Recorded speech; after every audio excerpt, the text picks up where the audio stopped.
I talked about the acquisition core when I was beginning. I believe that we need to treat our profession as a true profession, like the legal and medical and the accounting profession. We're a profit-making profession, not administrative service organization.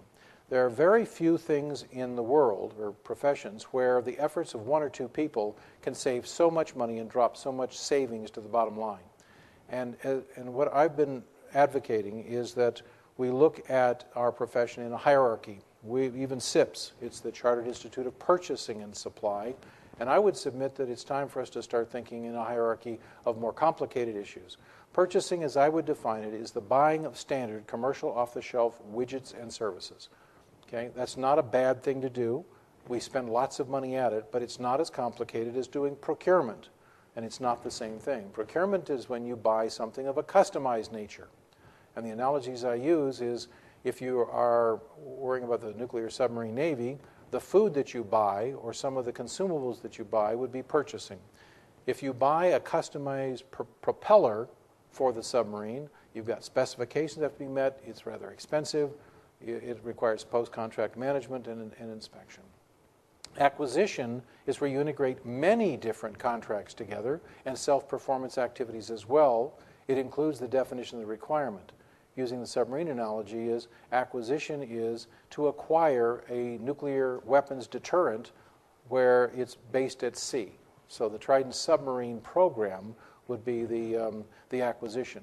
The professional expertise of the professionals at the acquisition level are higher than the people that are involved in the purchasing side. And I would submit that we will attract better quality people who have greater aspirations and are more ambitious if we offer career paths that lead us through purchasing into procurement and on into acquisition.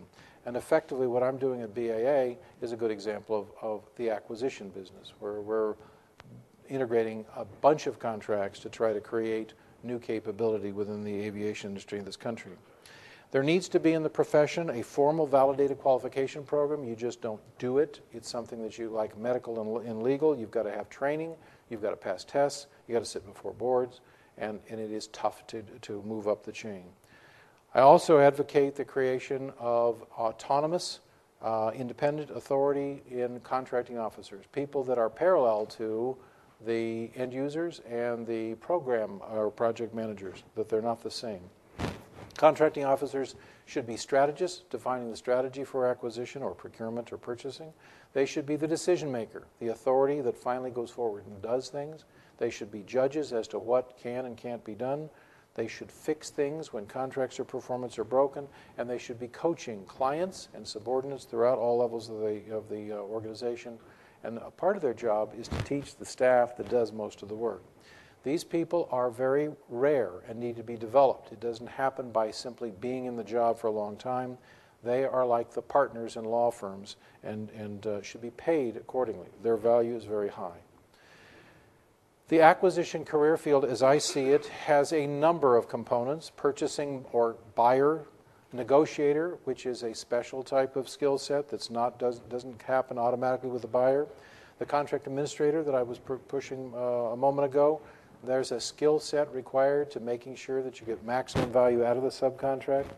I make a distinction, as they do in the States, between a procuring contracting officer and an administering contracting officer.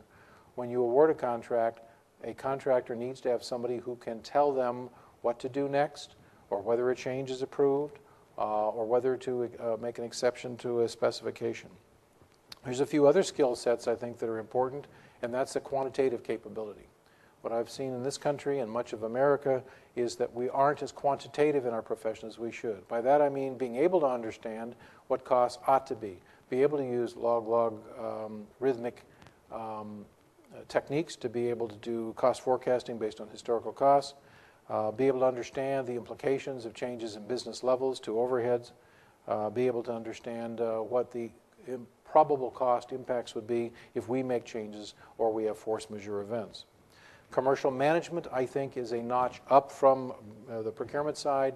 It's the bridge between the people who define what needs to be done and the ones who do the buying. Backroom staff is very important, but there needs to be an administrative team that expects to be promoted up into the acquisition side. We've already talked about the ombudsman. Project managers fit into this profession as well, and unfortunately, too often, the associations, the professional associations of project managers focus in on the construction side, and they don't worry about the end user or the owner's representative, which I would submit is what the acquisition business is all about. We hire contractors to manage big projects.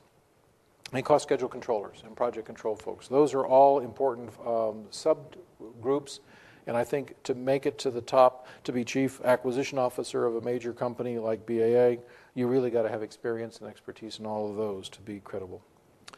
Where do you get these people?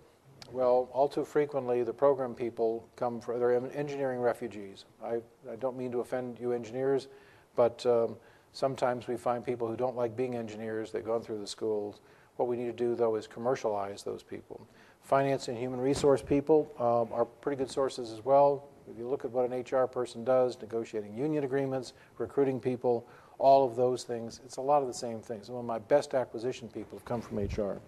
Lawyers, I hope there's not a lot of lawyers here. Lawyers can be helpful or they can be very destructive. And what we need are lawyers who make decisions, not just give out advice. Project managers and quantity surveyors, I've discovered that quantity surveyors think they can do everything. Maybe they can, but I think what we have to do is make sure we use them for the right things. But the best source of talent for the acquisition corps are graduates. Getting them out of school and teaching them the ethics and the professional standards and give them the school tips. You can produce a pretty good acquisition professional in about 7 years, but you've got to work at it, and they have to make a commitment to stay with you. Another career model that I advocate is rotating people every 2 years. The military does this. Many organizations prosper in this. What I found is that your first 100 days in a job are your most productive. You're learning, you're challenging. The balance of that year you spend implementing your changes. The second year you're fine-tuning, and the third year you're breaking things to have something to fix. And what I found is it's not a very helpful way. If you're going to take over an organization, I think it's helpful to boil off the frozen metal, which is move them around so that they're no longer in the jobs that they had before and they're destabilized. Too many of our program and commodity management or logistics management people have been in the same jobs for a long time, and I would submit it's very difficult to innovate and create if you've had the same job for 5 or 10 years. I think that what we ought to do also is make sure that this acquisition career field attracts the money that it can save and make. And it shouldn't be low-end pay. The pay for these people should be commensurate with what they save and a substantial bonus and benefit program. What I've been successful in doing in several locations is giving my contracting officers a percentage of what they save. Now, it's not generally lots of money, but 1% of what they can save, that's some serious money if you do it right. And in most organizations, the boards have been supportive of that approach. The last thing on this is sabbaticals. Rather than encourage people to go find career experience in some other company, what I've tried to do is find jobs where I can trade an individual, somebody from within my supply chain, somebody within one of my customer organizations, or even sometimes with academic institutions where I send somebody off for a year in exchange for them sending me somebody. I pay my employee while they're gone. He gets benefit as well as the person that comes to work for us. That kind of sabbatical work really works very well.